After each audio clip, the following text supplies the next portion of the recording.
Okay, this is part 6 of Federalist number 26. These are the last 3 paragraphs of the paper. Again, these are some of the places where these are some wonderful resources.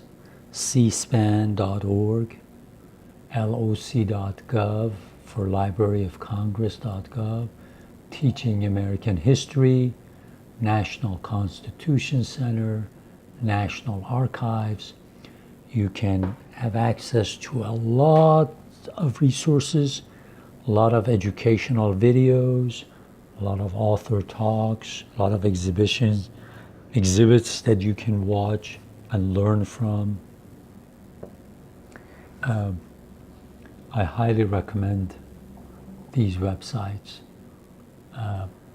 Okay, I'm going to start reading it. It's still talking about the need for a common defense, to have a small professional army.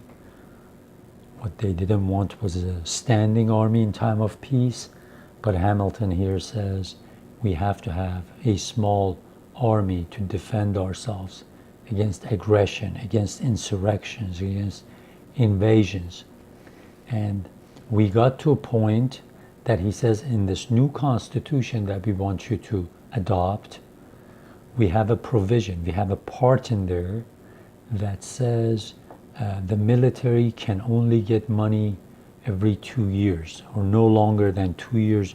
You cannot fund the military for longer than 2 years. This way, in case a leader and a president who is ambitious and wants to abuse power, wants to take the military and take people's freedoms away, this 2 years is long enough for the military to be able to do its job of defending us, but short enough not to let a dictator or a authoritarian person to take advantage of the situation and take our freedoms away.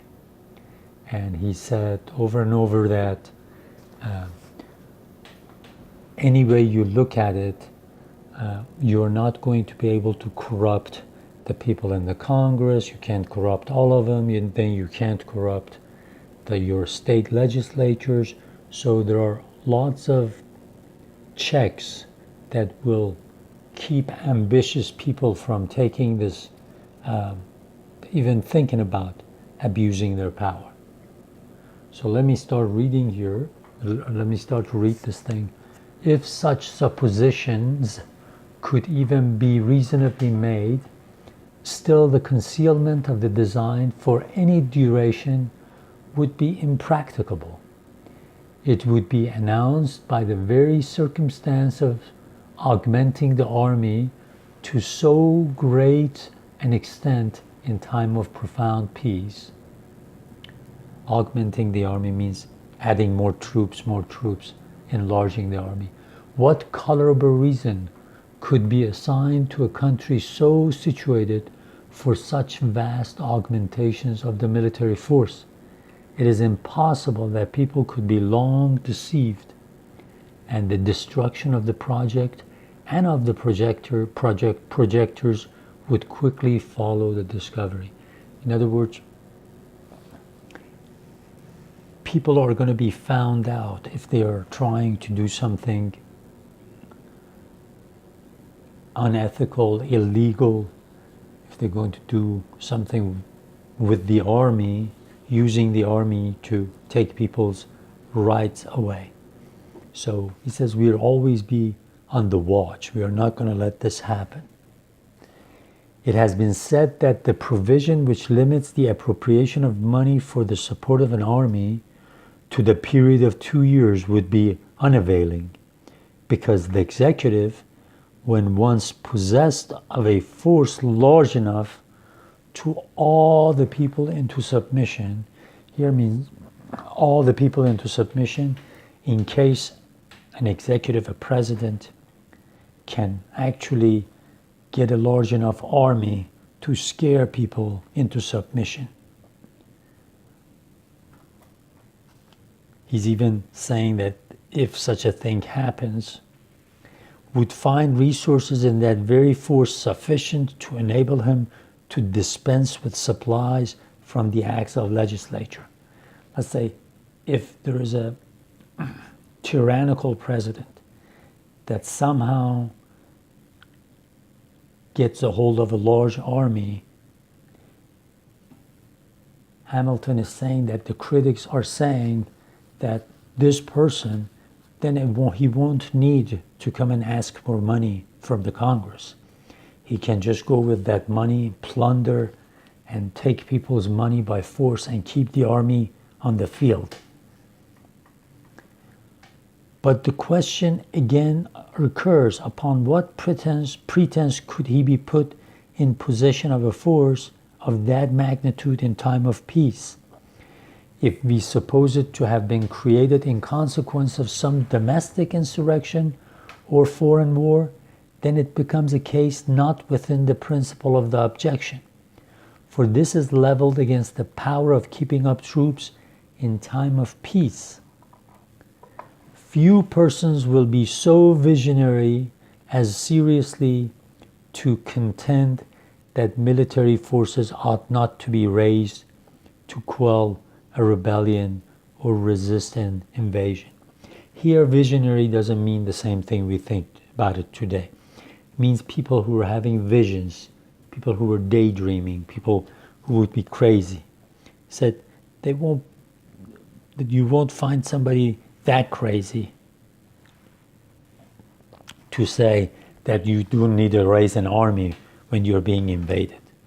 When you're being invaded or when there's an insurrection, everybody's going to say, yes, raise an army and stop it from spreading or ruining our property and maybe losing our lives. It says, do whatever you need to do to quell this rebellion, to put it down.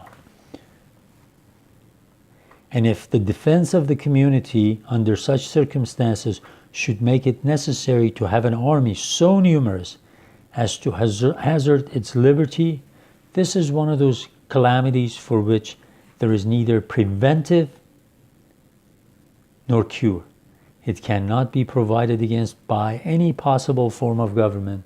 It might even result from a simple league, offensive and defensive, if it should ever be necessary for the Confederates or Allies to form an army for the common defense.